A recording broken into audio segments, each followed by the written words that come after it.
Hi friends, welcome to my channel. আজকে একটা Monday evening blog তোমাদের সাথে শেয়ার করছি। এখানে দেখো, আমি আজকে তাড়াতাড়ি একটু রাতের রান্নাটা স্টার্ট করে দিয়েছিলাম। 4:30 বাজছিল।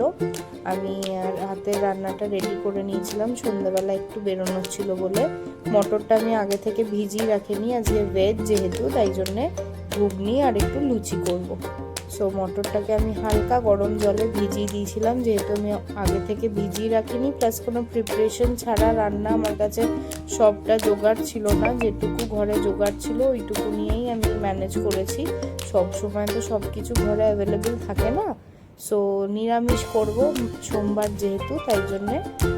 তো এখানে দেখো, আমি একটা মশলা রেডি করে নিচ্ছি। তোমাদের হয়তো প্রপার ভিউটা আমি দিতে পারছি না, কদিন ওয়েট করো, আমার ভিডিওর ক্লিপসগুলো ঠিকঠাক পেয়ে যাবে। যেহেতু ট্রাইপডটা আমার কাছে এখন অ্যাভেলেবল নেই, তাই জন্য এখানে আমি ফ্রাইং প্যানে একটা ড্রাই রোস্ট করে নিয়েছিলাম মশলা, জিরে, মৌরি, শুকনো লঙ্কা দিয়ে। আদাটা আমার কাছে বাটা ছিল, তো ওটার সাথে এটাকে বেটেছিলাম। দেখো এখানে আমি দেখিয়েছি, ভিডিওটা এখানে করতে পেরেছি। এইটাকে ভালো করে একদম ড্রাই রোস্ট করে যখন একটা ভালো স্মেল বেরোবে, মশলা ভাজার গন্ধ যেটা একটা ভালো স্মেল হয় ড্রাই রোস্ট করলে, সেটা যখন আসতে শুরু করবে তখন এটাকে আমি বন্ধ করে দেবো ফ্লেমটা। তো এটাকে ভালো করে রোস্ট করে নিচ্ছি। এটা রোস্ট করার পরে আমি আদাটা আমার কাছে আগে থেকে বাটা ছিল, তো সেই আদা বাটার সাথে এটাকে নিয়ে বেটে দেবো। কারা কারা তোমরাও সোমবার করো আমাকে একটু জানিও। সোমবার শ্রাবণ মাসের এটা আমাদের প্রথম সোমবার। সো অনেকের আগের একটা সোমবার পেয়েছে, আমাদের এটা ফার্স্ট শুরু হলো। তো কমেন্টে অবশ্যই জানিও কিভাবে কে পুজো করলে।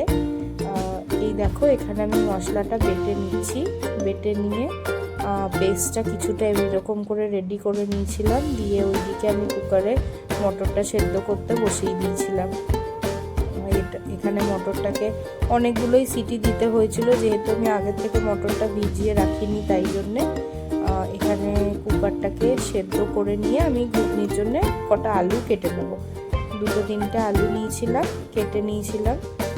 আলুটা কেটে নিয়ে, আর এখন আমার পুচকিটা ঘুমাচ্ছে, তো ওর ঘুমাতে ঘুমাতে যতটা কাজ সেরে নেওয়া যায়।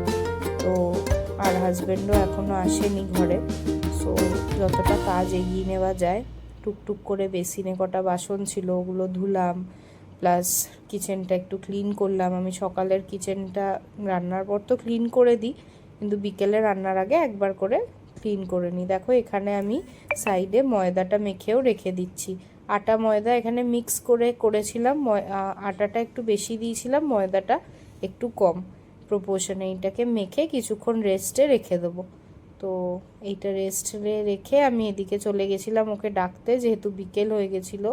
ওকে ডাকছিলাম আমি যে ঘুম থেকে ওঠার জন্যে, কারণ ও উঠলে একটু খেলবে, তারপরে ফ্রেশ হবে, একটু খেয়ে দে, তারপরে পড়তে বসবে। আর আমার তো সন্ধ্যেবেলা একটু বেরোনোরও ছিল।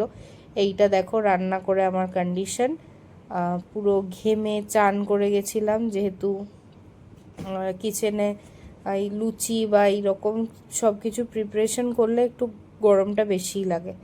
সো এইটা তা করতেই আমার হাজব্যান্ড চলে এলো। এই যে ও এখন স্কুল করে ঢুকলো, আর ভীষণ টায়ার্ড।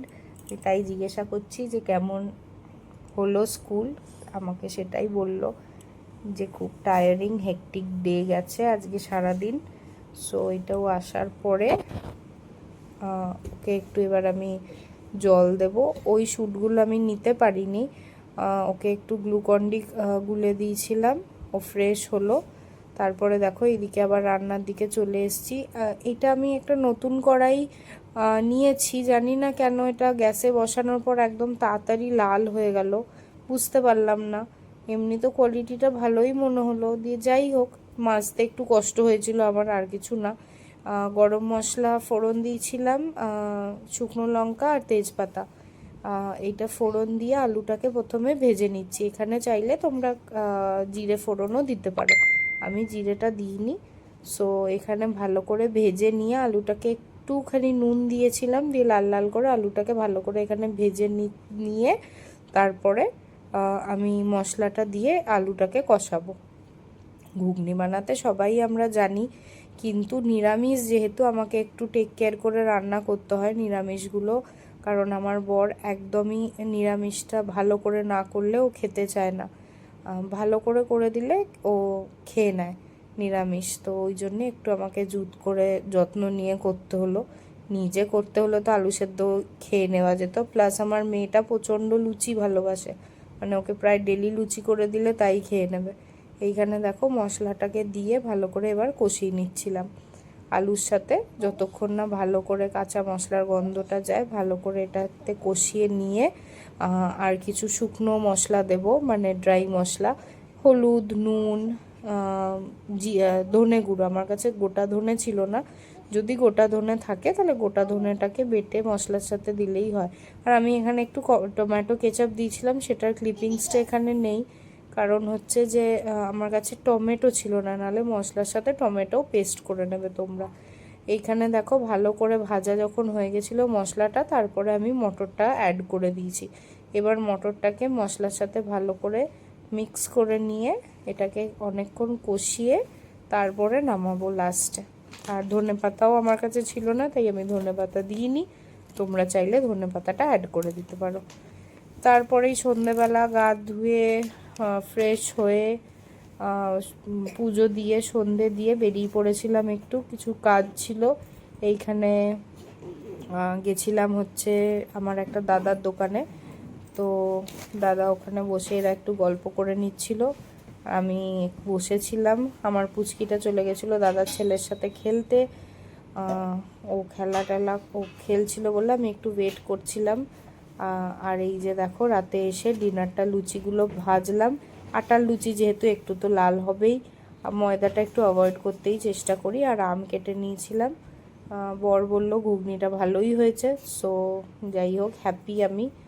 আর রাত্রিবেলা এখানে আবার ফ্রেশ হয়ে ড্রেস চেঞ্জ করে পুচকিকে এবার ঘুম পাড়াতে নিয়েছি, ওর হোমওয়ার্ক কমপ্লিট করালাম, এসে হোমওয়ার্ক কমপ্লিট হলো, পড়া কমপ্লিট করলো, করে নিয়ে তারপরে একটু কোলে কিছুক্ষণ আদর খাবে, তারপরে এবার ঘুমানোর প্রস্তুতি, বিছানা টিছানা রেডি।